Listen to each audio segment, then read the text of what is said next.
آپ نے فرمایا میرا حنظلہ غسیل بھی آیا تھا، ان کا اب نام ہے نا حنظلہ غسیل الملائکہ، وہ نظر نہیں آ رہا، آیا تھا۔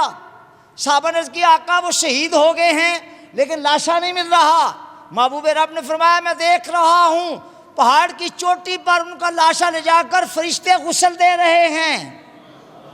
فرشتے، حالانکہ شہید کو غسل اسے خون آلود کپڑوں میں دفن کر دیا جاتا ہے، حشر میں وہ خون آلود کپڑوں کے ساتھ اٹھے گا، مگر اس خون آلود کپڑوں سے خوشبو عنبر و عبیر کی آ رہی ہوگی۔ اہل معاشر اسے سونگھنے کی کوشش کریں گے، شہید کے خون کی خوشبو۔ اللہ فرمایا میں دیکھ رہا ہوں ملائکہ غسل دے رہے ہیں، حالانکہ شہید کو غسل نہیں ہوتا، پتہ کرو ان کا معاملہ کیا ہے۔ صحابہ کرام نے عرض کیا یا رسول اللہ، حضرت حنظلہ کی یہ جو رات گزری ہے وہ سہاگ رات تھی، کل شادی ہوئی تھی، یہ سہاگ رات تھی، اور رات وہ اپنی زوجہ کے پاس پہلی بار گئے تھے، اور جب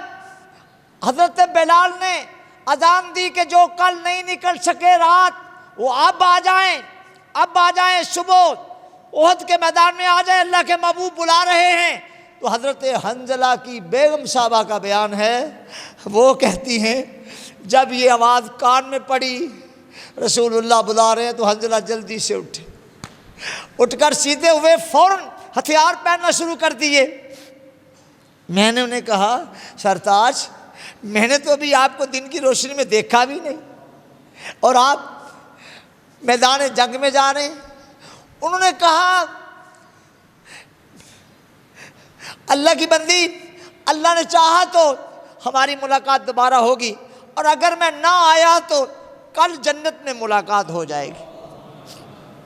کہا اچھا سرتاج، آپ کے دین میں ہمارے نبی نے بتایا ہے کہ جنابت کے بعد غسل کیا جاتا ہے، تو آپ نے تو غسل بھی نہیں فرمایا۔ فرمایا اللہ کی بندی اگر غسل کرنے لگ گیا غسل جنابت تو ہو جائے گا، حکم رسول میں تاخیر ہو جائے گی، میرا دل یہ گوارا نہیں کرتا، بس میں ہتھیار پہن کے جا رہا ہوں۔ اسی حالت میں کہ غسل واجب تھا۔ حنظلہ غسیل الملائکہ، پوری دنیا کو کہہ رہا ہوں، پوری دنیا انسانیت کو کہہ رہا ہوں، ابن آدم تم سب کو کہہ رہا ہوں، دکھاؤ تو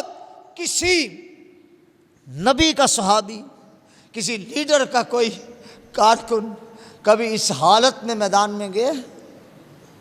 شادی ہوئی ہو اور سہاگ رات ہو اور صبح بھی ہو رہی ہو اور غسل جنابت نہ کیا ہو،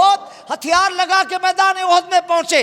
اور یہ خیال تھا کہ کہیں رسول کے حکم میں تاخیر نہ ہو جائے، جا کر میدان احد میں تلوار پکڑ کر لڑے، جام شہادت نوش کر گئے۔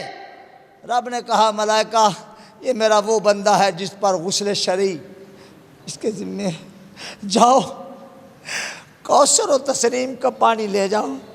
اور جا کر میرے محبوب کے صحابی کو تم غسل دو، قیامت تک یادگار رہے کہ جس پر غسل جنابت ہے وہ غسل کیے بغیر میدان میں نہ جائے، اور اگر